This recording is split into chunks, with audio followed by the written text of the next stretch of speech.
Hello there, how are you? This is Lindsay, your host of Life Through a Distorted Lens.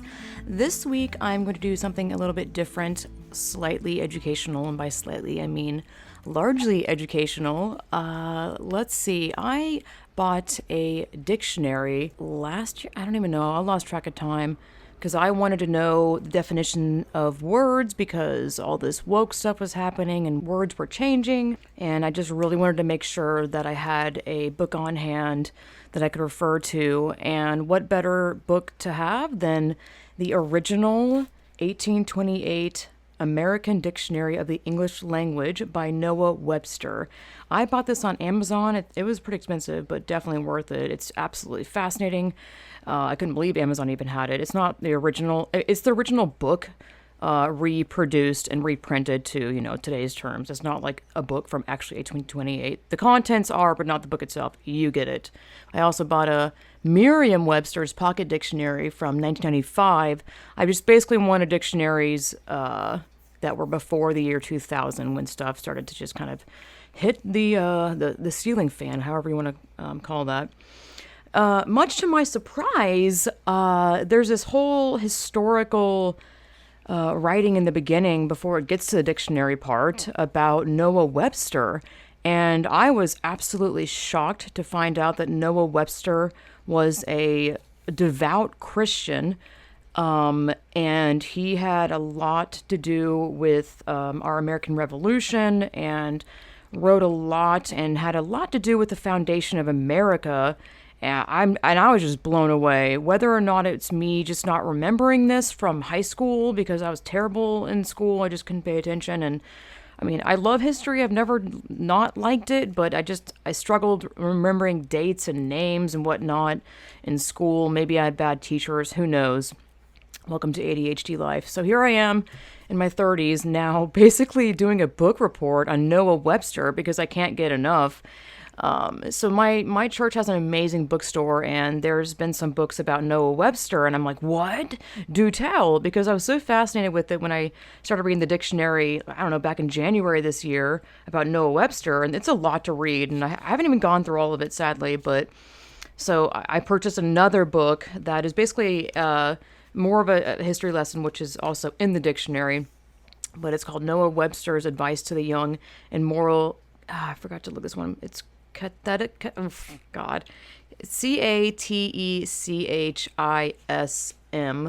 which is, I looked it up, it is Catechism, a text summarizing the basic principles of a Christian denomination, usually in question and answer form.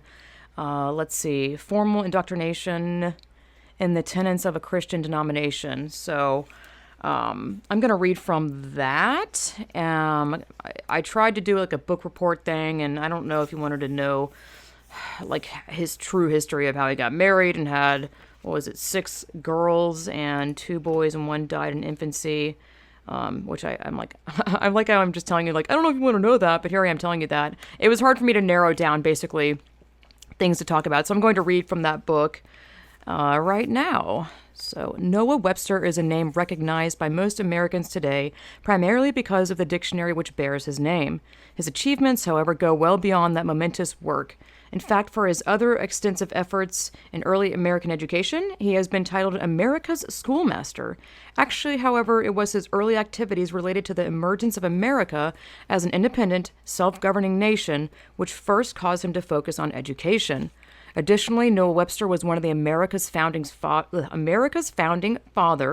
first helping her become independent during the American Revolution, and then helping establish her under a federal constitution.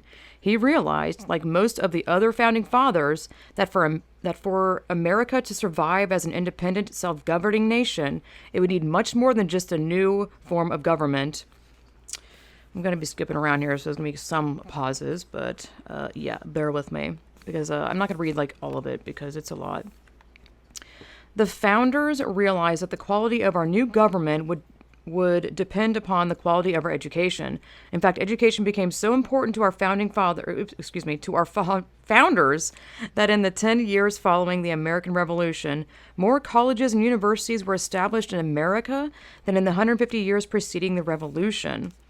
The founders' involvement in education was diverse. Some authored textbooks, example Benjamin Rush, Jedediah Morse. Some worked on educational policies and legislation, example George Washington and Rufus King. And some founded universities, Benjamin Franklin and the University of Pennsylvania. I'm getting ahead of myself here. Thomas Jefferson and the University of Virginia. Abraham Baldwin and the University of Georgia. Go Dogs. Anyway, my family was huge on UGA. It was basically UGA versus Georgia Tech. Back then, I didn't really care about colleges like that. I still kind of don't, but I'm still nostalgic about anything Georgia, really. As I continue, Noah Webster was one of the few founding fathers who have participated in all of these aspects of education. He was born in Hartford, Connecticut in 1758. Noah came from a family with a history of leadership. His mother was a descendant of Governor William Bradford of the Pilgrims, and his father was a descendant of John Webster, an early governor of Connecticut. Noah spent his childhood years learning the discipline of farm life on his family's small farm. In 1774, his father mortgaged the farm to raise the money to send Noah to Yale, where his studies were interrupted several times by the Revolution.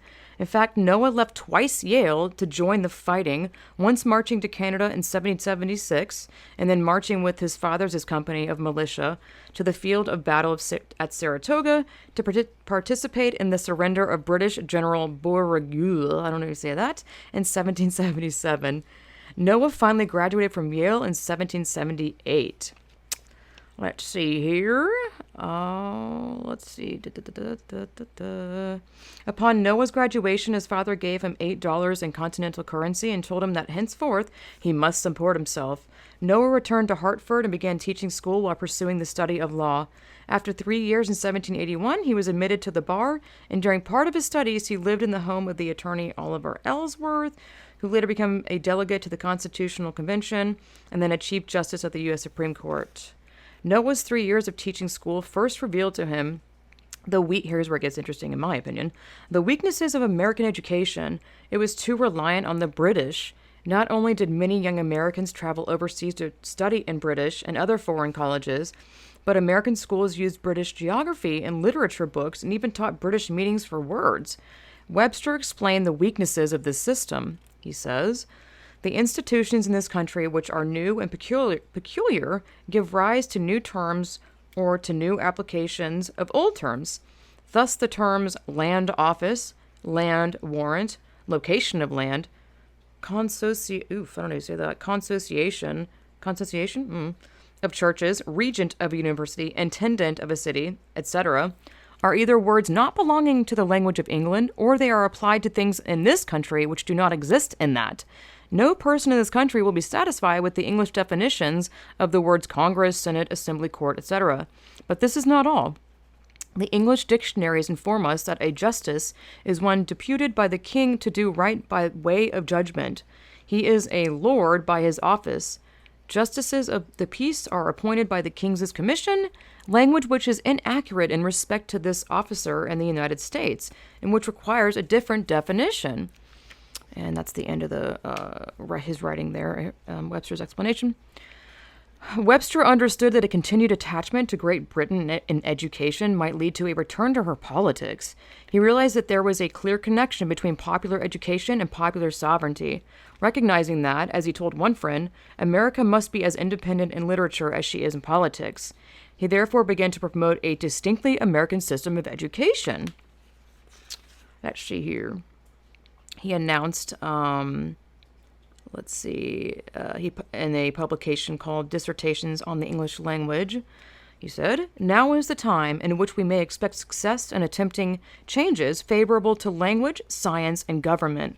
Let us then seize the present moment and establish a national language as well as a national government."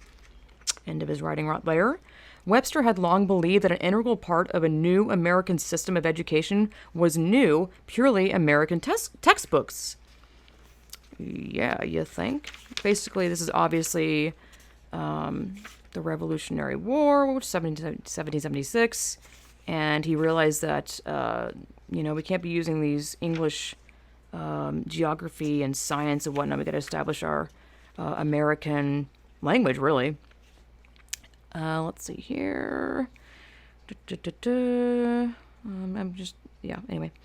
By the time Webster published those books, the two small elementary books had expanded to three, entitled Grammatical Institutes of the English Language. The first volume, in 1783, was an American speller and introduced the Americanized spelling of British words. Example, labor. So I'm going to read this out here. Labor instead of obviously Labour. Honor, Honor instead of obviously Honour. And public instead of, well, okay, I should have read it like this. Instead of labor, okay. Apparently British, by the way, spells public. I don't know if they still do this, but Publick. Benjamin Franklin, who had long advocated of spelling reforms, had a significant influence on Webster's philosophy of spelling. As Webster later explained to George Washington, I am encouraged to proceed in my design of refining the language and improving our general system of education. Dr. Franklin has extended my views to a very simple plan of reducing the language to perfect regularity. More interesting historical stuff here. While Webster's Institutes, which is the, Grammatical Institutes of the English Language, which is what he wrote, experienced national success, that success came at the cost of Webster's frustration of having to publish under 13 autonomous state governments. Because there was no uniformity of laws between the states, Webster found little, no, or highly variable copyright protection for his works from state to state, and he thus had great difficulty in obtaining legal protections for those works.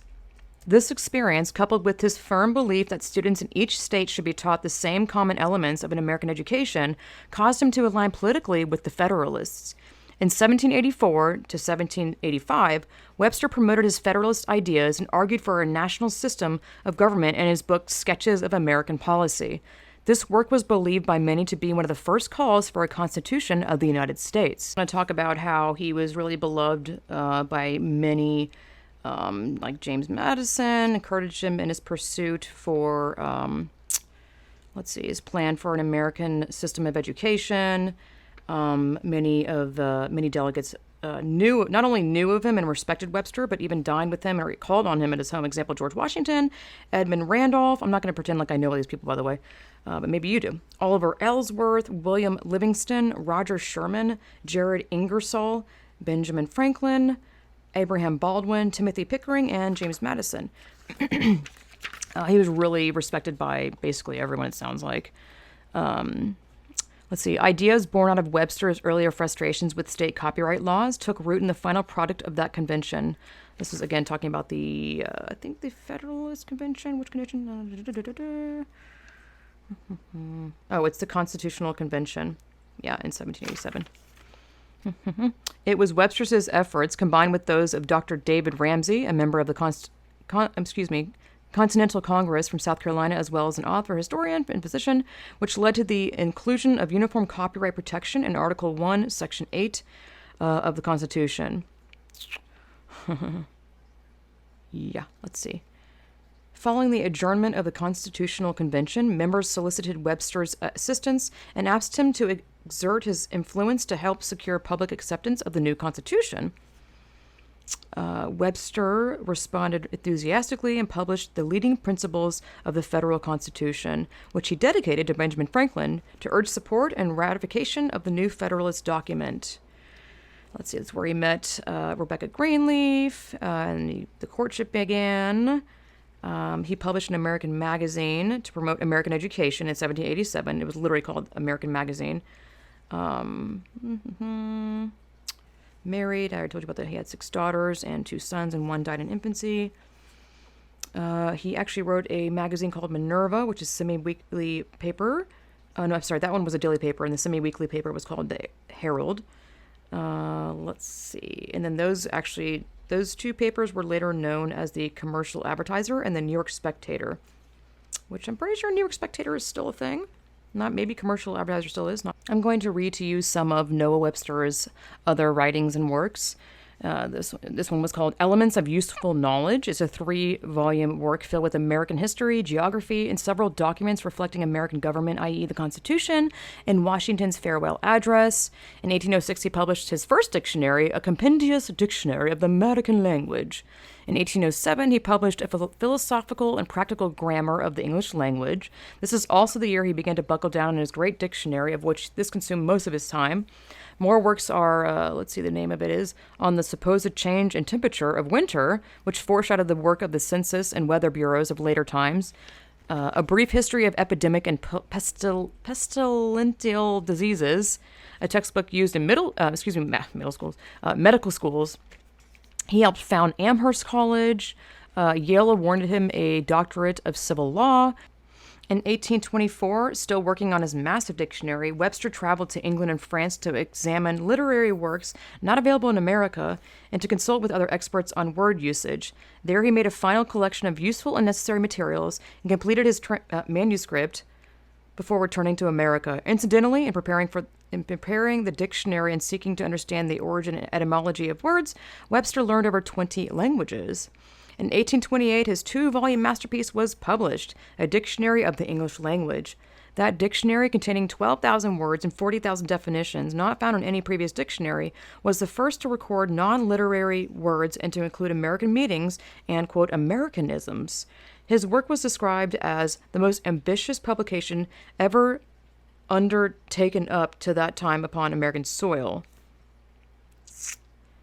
During the 20 years that Webster had dedicated himself to the compilation and writing of his comprehensive dictionary, he supported himself and his family from the income received from the sales of the institutes, which was one of his other writings. He had an incredible amount of writings, good Lord, and papers.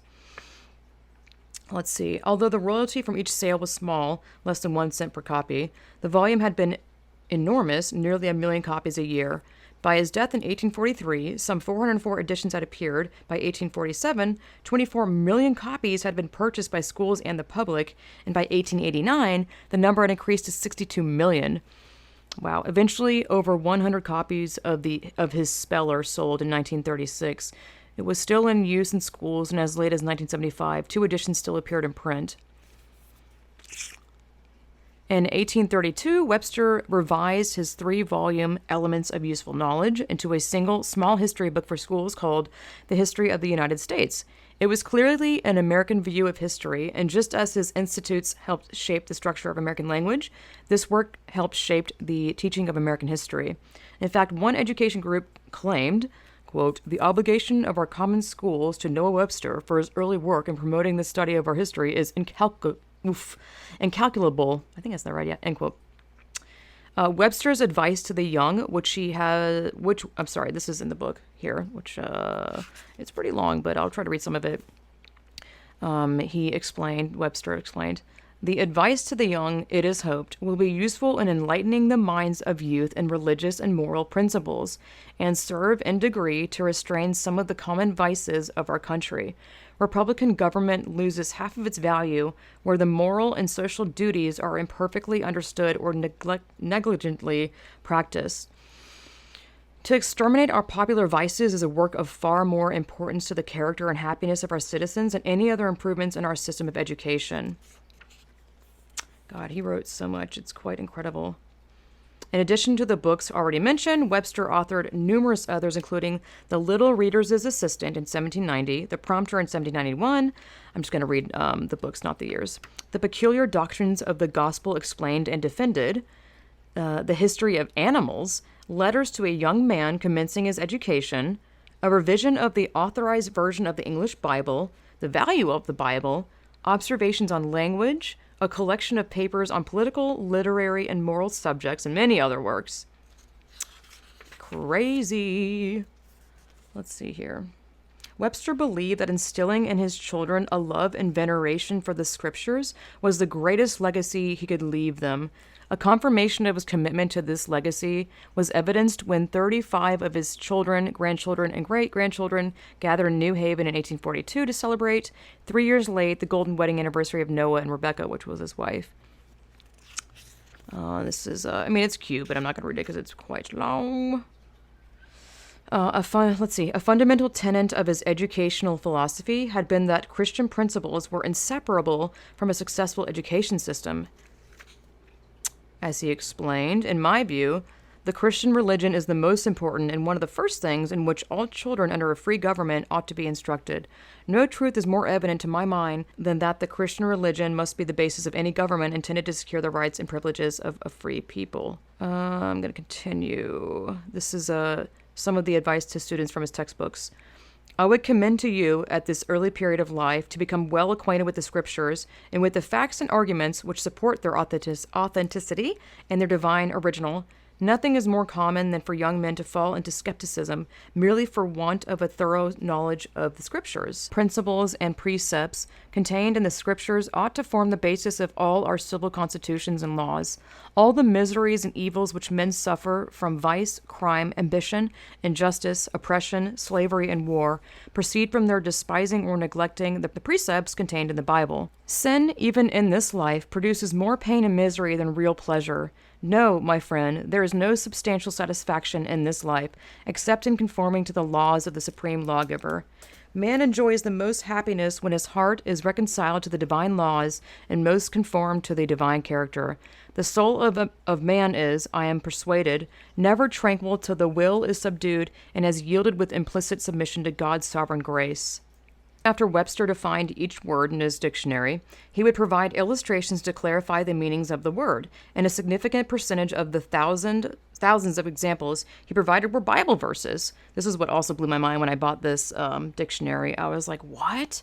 I just couldn't believe it. Anyway, because I'm like, even if I learned about Noah Webster in school, I seriously doubt that the emphasis on him being a Christian and him really wanting to instill Christian principles in the foundation of America and, in the youth. I don't know. I just don't remember any of that, honestly. Excuse me. Let me continue reading. You're going to have to excuse me today. I am tired. It is hot. I'm just sleepy. The state of the world is, has me kind of depressed. Go figure. I'm a human. I don't know. I had another person cancel on me. I am not even kidding. So, whoopee! And I took Monday off, so that actually wasn't a great idea because I'm like a day behind. Anyway, let's see here. Did I already say that? Let me reread that part. And a significant percentage of the thousands of examples he provided were Bible verses. But this was not surprising for, as he declared in the preface to that dictionary, I present this dictionary to my fellow citizens, not with frigid indifference, but with my ardent wishes for their improvement and happiness, and the moral and religious elevation of character, and the glory of my country. It's funny how much like I struggle with reading now. I don't know, maybe it's just the way this book is written, or I don't know. I mean, I didn't love reading growing up, but now I'm like super hungry for reading, and I bought so many books since the quarantine stuff started. I've just had like a newfound love for self-education, and the fact that I basically was doing like a book report here about Noah Webster blows my mind. Like voluntary, like I did this on my own free will. You couldn't pay me to do this back in high school. I just hated doing this stuff. I found it boring reading, I guess. Now I love reading. So forgive me if I'm kind of sloppy with reading. I am a human, so, before you start bitching about me reading, or whatever, bitching about anything in my podcast, I just hate that shit. I'm obviously guilty of doing that too. Lord, I've done that too, where I'm like, just bitching about whatever it is. It's just silly, because it's like everyone is a human, and not everyone is perfect, and whatever. I don't know what I'm going on here about. Because those stupid comments about like my podcast, like, oh, you're talking over the person, blah blah blah blah. I'm like, yeah, you have no idea how much I struggle with, like, I don't know. I'm like, you run an effing podcast, you do it then. God, it's annoying. I'm not a professional. Like, I didn't go to school for any of this. I just picked up the podcasting myself and just did it myself. I am fully aware of like me talking over people. I have ADHD. I'm not trying to blame it on ADHD. I am continually working on that. I just think it's hilarious that people think that just because someone exhibits this symptom or behavior, that means that they're not actually trying to work on that actively. Imagine being like, wow, You're eating too much and the person is struggling heavily with like eating too much and they're really trying not to. It's just really, it's really small-minded on like not understand, not, it's just, it sounds like people have lost their ability to like, I guess have empathy, not empathy, but, understanding that maybe they're working on that. Maybe, I don't know. Anyway, that was a little tangent, but welcome to my life and my podcast. So yeah, this book I bought, Noah Webster's Advice to the Young. I'm gonna read because what I just read was basically the preface before the actual thing that he wrote in 1832. So I'm gonna read from Somerdiat. Advice to the Young. It's pretty long, so I'm just gonna skip around. Number 1, my young friends, the first years of your life are to be employed in learning those things which are to make you good citizens, useful members of society, and candidates for a happy state in another world. Among the first things you are to learn are your duties to your parents. These duties are commanded by God and are necessary to your happiness in this life. The commandments of God are honor thy father and thy mother. Children, obey your parents in all things. These commands are binding on all children. They cannot be neglected without sin. Whatever God has commanded us to do, we must perform without calling in question the propriety of the command. Number 2. But the reasonableness of this command to obey parents is clear and easily understood by children even when quite young. Parents are the natural guardians of their children. It is their duty to feed, clothe, protect, and educate them, and for these purposes it is proper and necessary that parents should have authority to direct their actions. Parents, therefore, are bound by duty and by right to govern their children. But the exercise of this right is to be regulated by affection. Parents have implanted in them a tender love for their offspring, which includes them to exercise authority over them with kindness. Number 3, it is proper that parents should be entrusted with the instruction of children because children have everything to learn and parents are older and have gained a knowledge of what their children want to know. Parents have learned what is right and what is wrong, what is duty and what is sin, what is useful and what is hurtful to children and to men. And as children pass the first years of their life with their parents, they may be continually learning from their parents what is necessary or useful in the concerns of life. Number 4, it is not, I'm also realizing how much easier it is for me to read this because the font is much bigger and I like the font. And anyway, because I was struggling with other stuff. Anyway. Number 4, it is not only proper that children should obey their parents, but their obedience should be prompt and cheerful. A slow, reluctant obedience, and that which is accompanied with murmurings, is not acceptable to parents nor to God. A sense of duty should make a child free and ready to comply with the parents' command, and this will always be the case where the child entertains a due respect for his parents. Love and respect render obedience easy and cheerful, and a willing obedience increases the confidence of parents in their children and strengthens their attachment to them. But a cold and unwilling obedience with a murmuring disposition alienates affection and inclines the parent to rigor and severity in the exercise of his authority. 5. Hence, it is a primary duty of children, and as much their interest as it is their duty to, quote, honor their father and their mother. This honor not only forbids a child to disobey his parents, but it forbids all rudeness and ill manners towards them. Children should manifest their respect for their parents in all their actions. They should be modest and respectful in their company, never interrupting them in conversation, nor boldly contradicting them. They should address them as superiors and yield to their opinions and admonitions. The subordination of children to their parents is the foundation of peace in families, contributes to foster those kindly dispositions, both in parent and children, which are the sources of domestic happiness, and which extend their influence to all social relations in subsequent periods of life. Number 6. Among the first and most important truths which you are to learn are those which relate to God and religion. As soon as I'm going to lose some listeners here, which that's fine. But I mean, if anything, just listen, I guess. You don't have to believe anything of what Noah Webster's saying or what I believe. That's not at all what I'm trying to do here, although that'd be amazing because Jesus saves. But anyway, let's see here. Let me continue. Okay.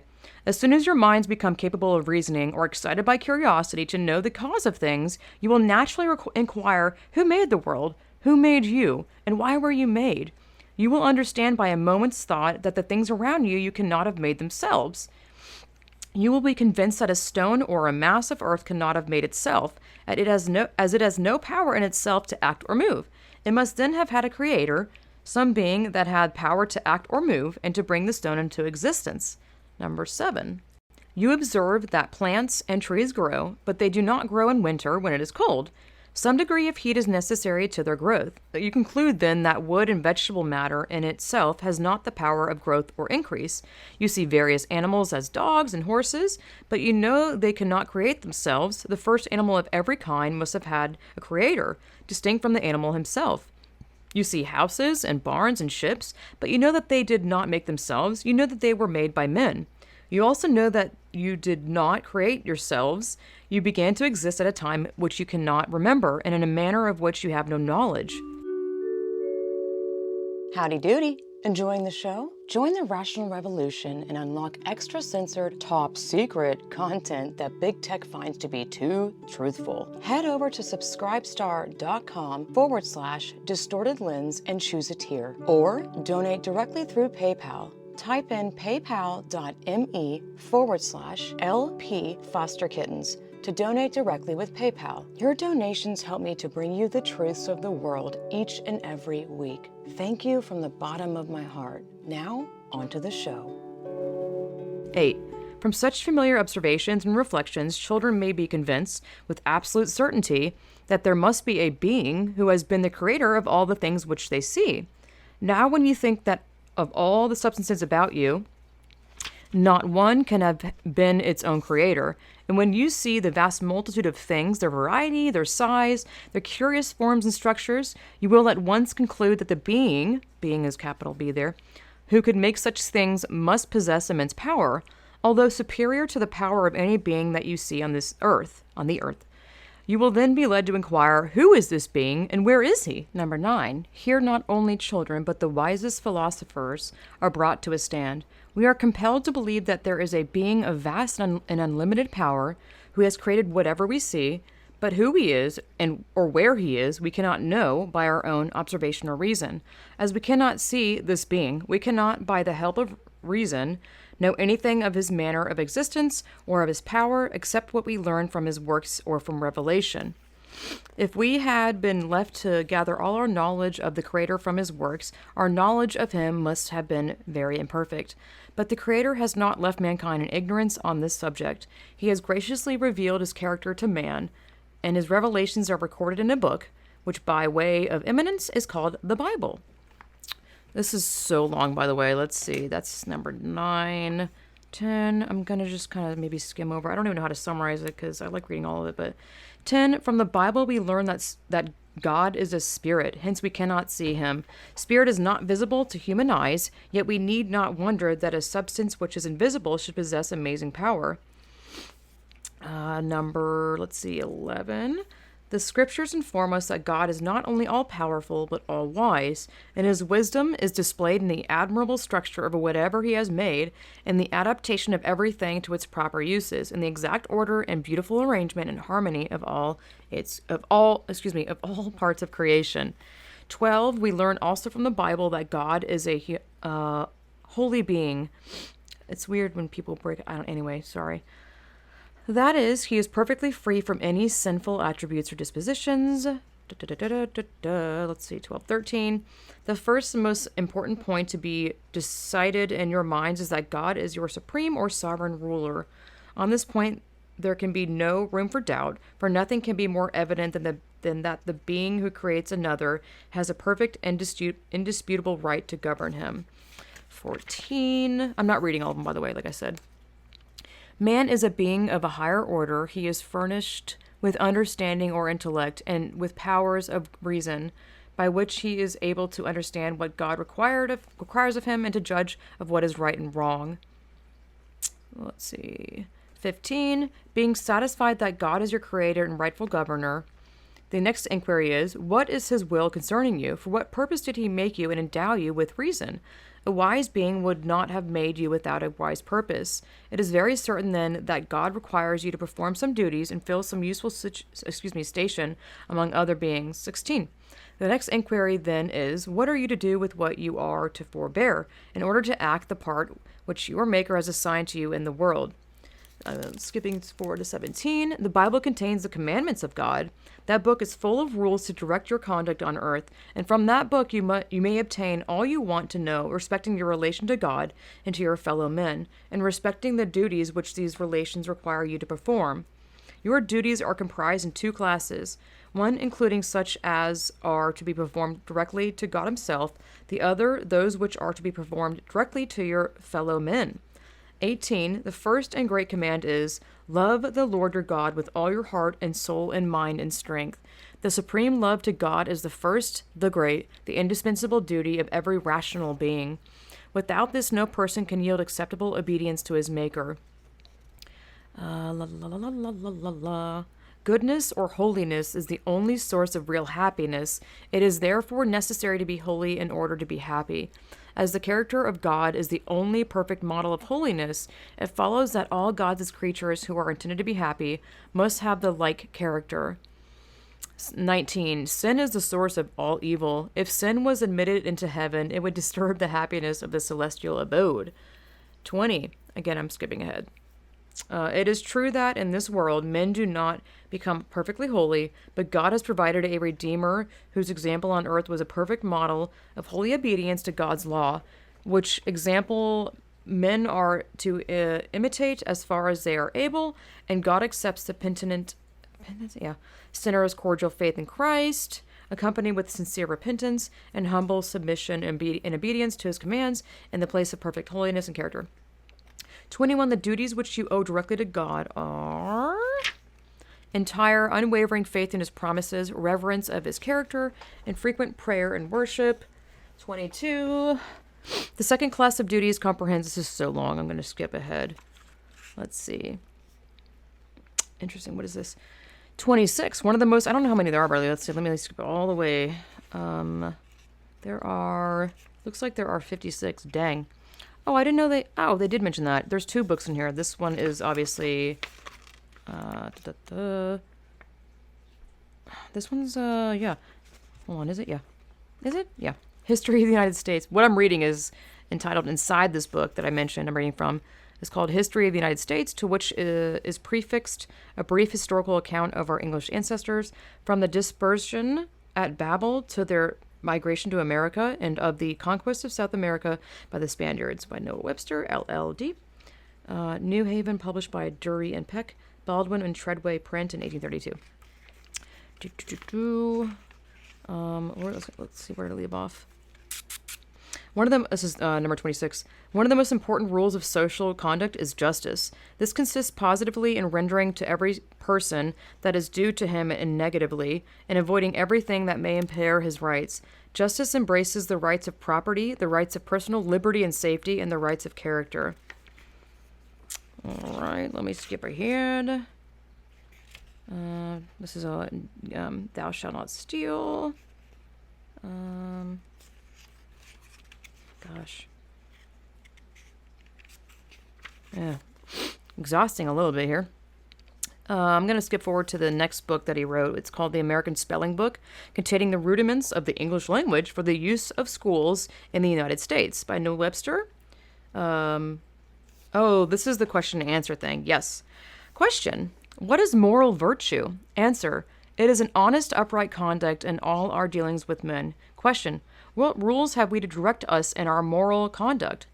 Answer. God's word, contained in the Bible, has furnished all necessary rules to direct our conduct. Question.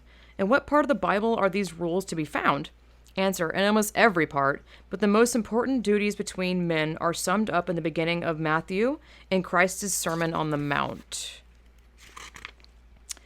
I guess it just skips ahead to, it says, I guess it's like the start of the chapter. An easy standard of pronunciation, and this says of humility. I'm trying to understand what that means, but I guess he's obviously talking about, this section is all about humility. The next one is about mercy. The next one is purity of heart. The next one is it's about anger, revenge, justice, generosity, gratitude, truth, charity, giving alms, avarice, frugality, industry, cheerfulness. Fascinating. Let's see, I'm going to read some of the Q&As from each one, but not all of them because it's quite long. This one's of humility. What is humility? A lowly temper of mind. What are the advantages of humility? I'm not going to say Q&A because you obviously understand which part is a question, which one's the answer. The advantages of humility in this life are very numerous and great. The humble man has few or no enemies. Everyone loves him and is ready to do him good. If he is rich and preposterous, what? Prosperous, Lord, I'm sorry, you have to forgive me. These words I'm not used to reading. People do not envy him. If he is poor and unfortunate, everyone pities him and is disposed to alleviate his distresses.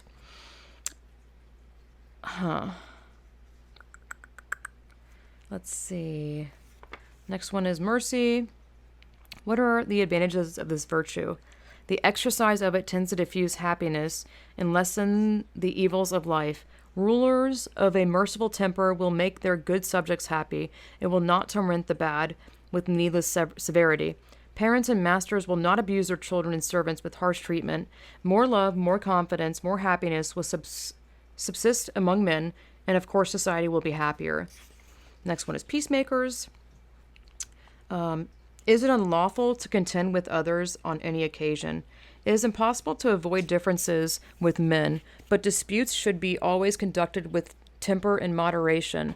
The man who keeps his temper will not be rash, or do or say things which he will afterwards repent of. And though men should sometimes differ, still they should be friends. They should be ready to do kind offices to each other. Can you imagine if people now were offended and they actually remained friends afterwards? Interesting. This is about a purity of heart. Should a man's intentions as well as his actions be good? Most certainly. Actions cannot be called good unless they proceed from good motives. We should wish to see and make all men better and happier. We should rejoice at their prosperity. This is benevolence. This is about anger. By what rules should anger be governed? We should never be angry without cause. That is, we should be certain that a person means to affront, injure, or insult us before we suffer ourselves to be angry. Oh, I love that. Which I think to me means don't assume that someone is trying to insult or injure you. Anyway, it is wrong. It is mean. It is a mark of a little mind to take fire at every little trifling dispute. And when we have real cause to be angry, we should observe moderation. We should never be in a passion.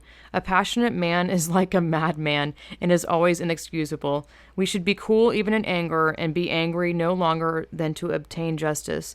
In short, we should be angry and sin not. Revenge.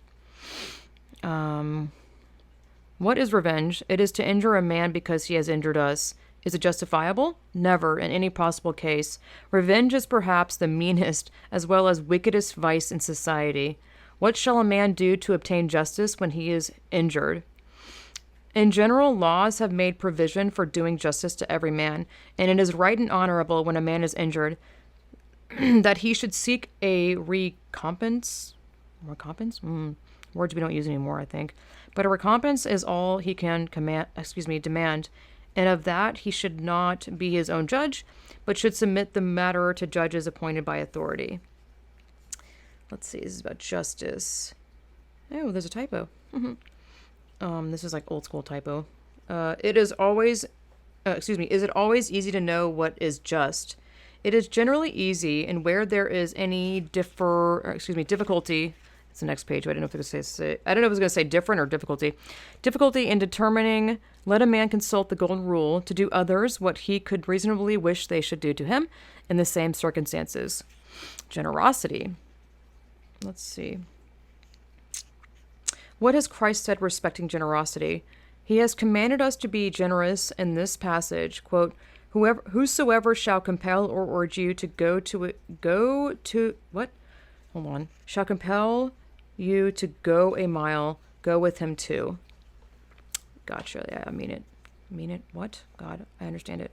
Sorry, it's hot and I'm tired. Let's see. Gratitude. Is it a duty to be thankful for favors?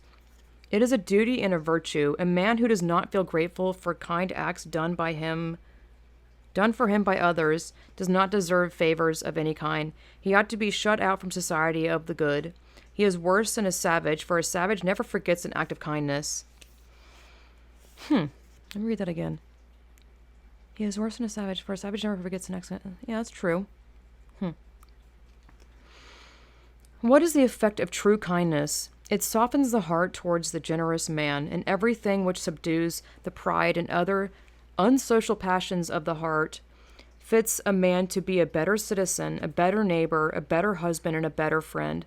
A man who is sensible of favors, ready to acknowledge them, is more inclined to perform kind offices, not only toward his benefactor, but towards all others. Truth. Is it a duty to speak truth at all times? If we speak at all, we should tell the truth. It is not always necessary to tell what we know. There are many things which concern ourselves and others, which we had better not publish to the world. That's funny. Whew. Let's see. Yeah, I'm just going to stop reading that because I was almost done anyway. Fascinating. That's only like 2 of his written works. God, he's written so many. I'm interested in, what was the other one I read? Some of his publications. It was something that really sparked my interest. Something about, it is, I want to read, I guess his observations on language and, the value of the Bible. That'd be interesting. A couple of his writings.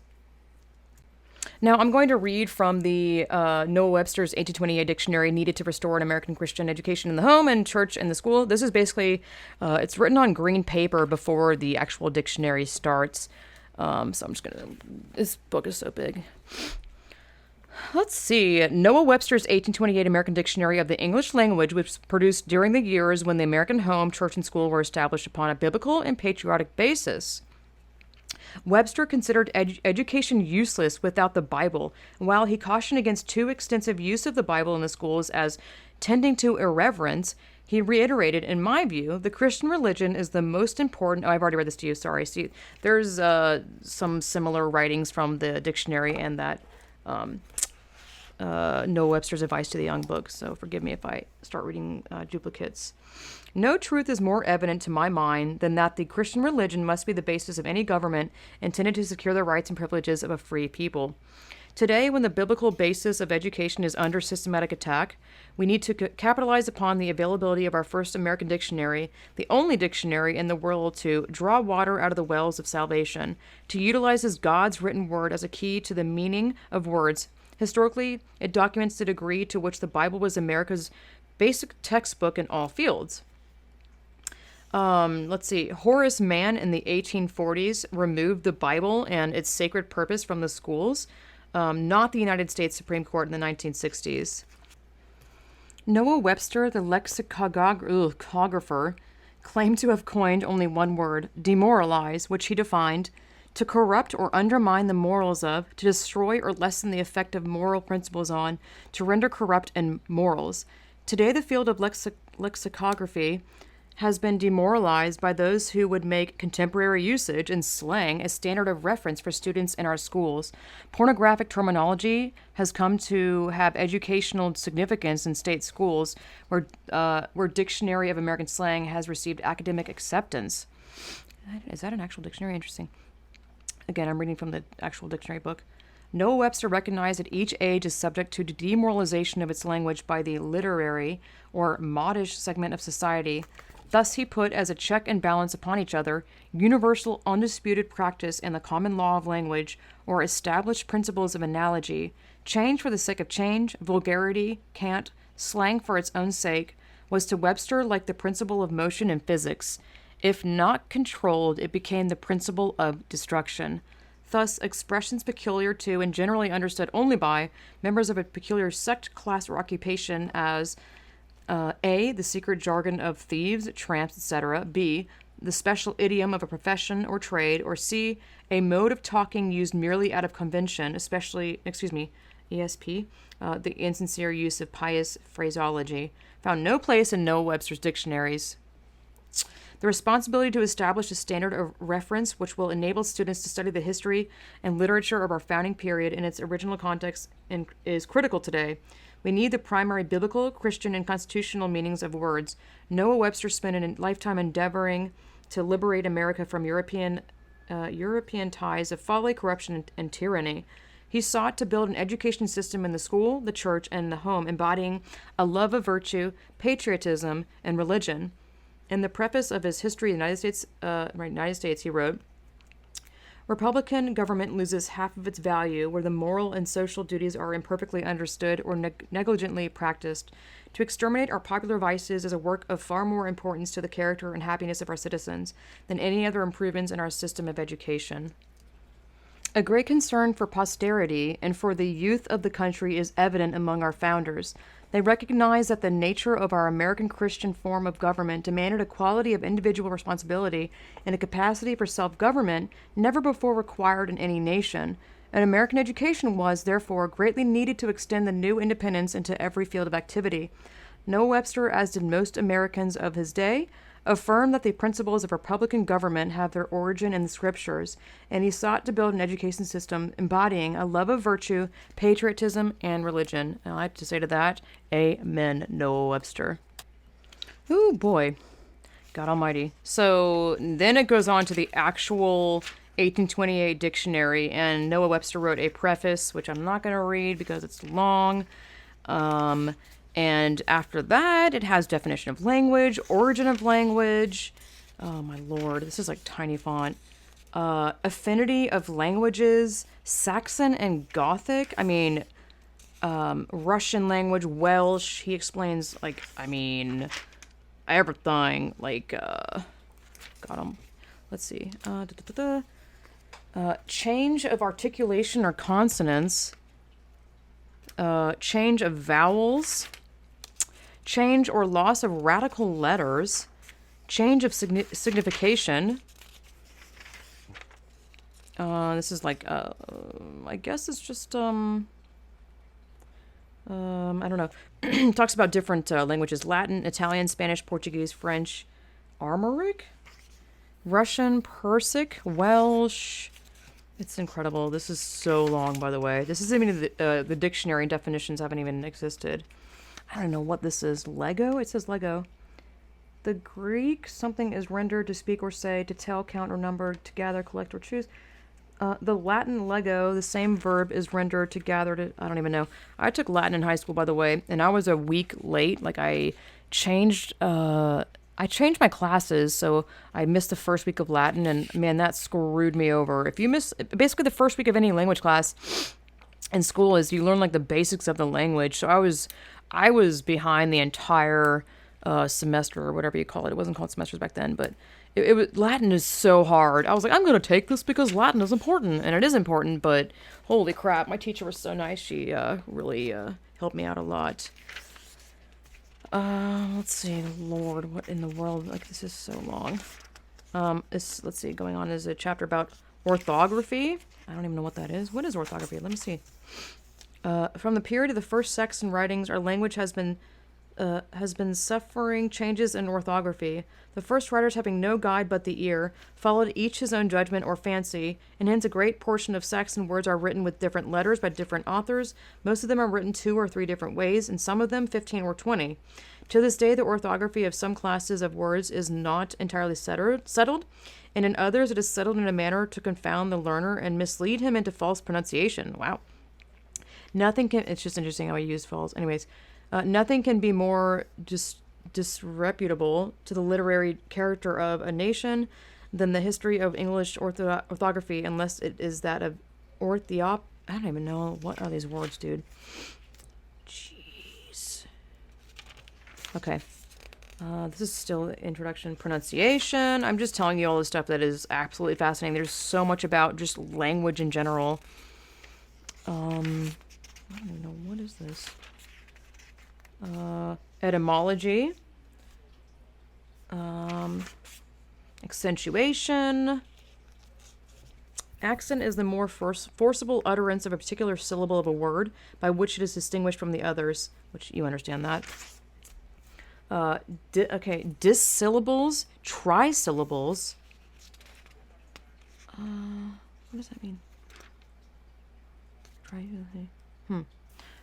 I think it just means like, Okay, yeah, syllables. Just different kind of language. And then the next chapter is called A Philosophical and Practical Grammar of the English Language. It says advertisement? I don't even know, dude. I don't know what this is. And then the next chapter is Philosophical and Practical Grammar, English, okay, the English alphabet, rules for spelling, classifications of words, pronouns or substitutes, gender case, really? Huh.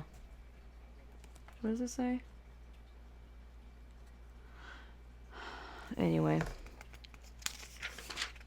Actually, let me read that.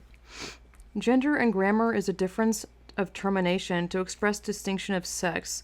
There being two sexes, male and female, words which denote males are said to be of masculine gender, those which denote females of the feminine gender. Oh, okay.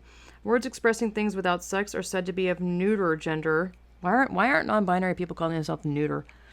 There are therefore but two genders, yet for convenience the neuter is classed with the genders, and we say there are three, the masculine, feminine, and neuter. The English modes of distinguishing sex are these. Yeah. Before people go buck wild on that, this is about language, not about like you and what your sex is. Let's see. Go on with tenses, past tense, present, verbs, auxiliaries, modes, participles. Am I saying that right? My God, it's honestly amazing. Adverbs, prepositions, connectives and conjunctives, syntax, exclamation. I mean, it's still going. Are you enjoying the sound of the flipping pages? Directions for the pronunciation of words. Abbreviations explained. Ugh. American Dictionary of the English Language. Okay, now it's starting. So let me use an example of how he put the Bible in the dictionary, or excuse me, some scriptures. Let's see here. Okay. Here's the word again, and it says against, but placed after its object as, well, I don't know what that says. I can't even understand that. Oh, okay. The primary sense is to turn or to meet in front, or the name of the face, front, or forepart. A second time, once more, number one. Two, it notes something further or additional to one or more particulars.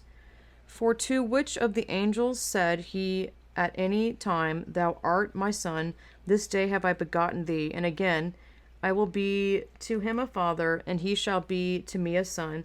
And again, let all the angels of God worship him. Hebrews, it says I. So that's an example how it will have the definition, however many definitions there are to the word. And then at the end of that, it has a Bible verse, which is fascinating. Yeah, this book is massive. I can't recommend it more. I highly recommend buying it. It's just fascinating because there are some times where I hear a word and I want to know if that word is like original to the first dictionary in 1828. And a lot of the words that I look up now don't exist in that dictionary. It's just fascinating once you start realizing how important language is, obviously, and how butchered language has gotten. Men can be women and women can be men. By the way, no, they can't. There's just so many lies going on, and I just found it fascinating how Christianity was a big basis on founding America, and I really truly believe that the reason why we haven't succumbed to total totalitarianism in America is because of the Constitution, and the Constitution was founded on biblical, godly principles.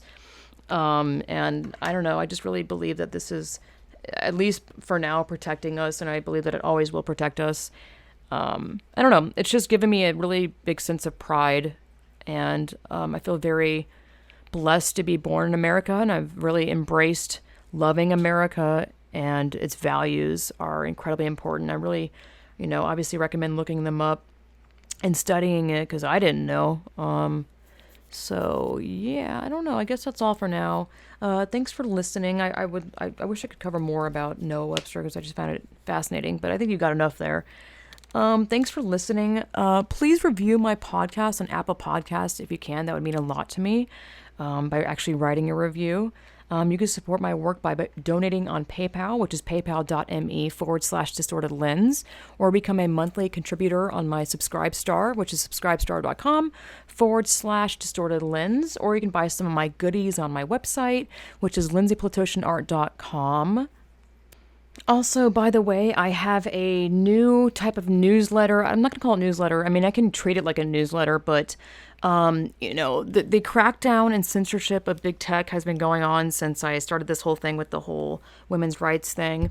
And now, especially with the, I don't know, just everything that's going on, as you're very much aware, as I've been trying to talk about as much as I can.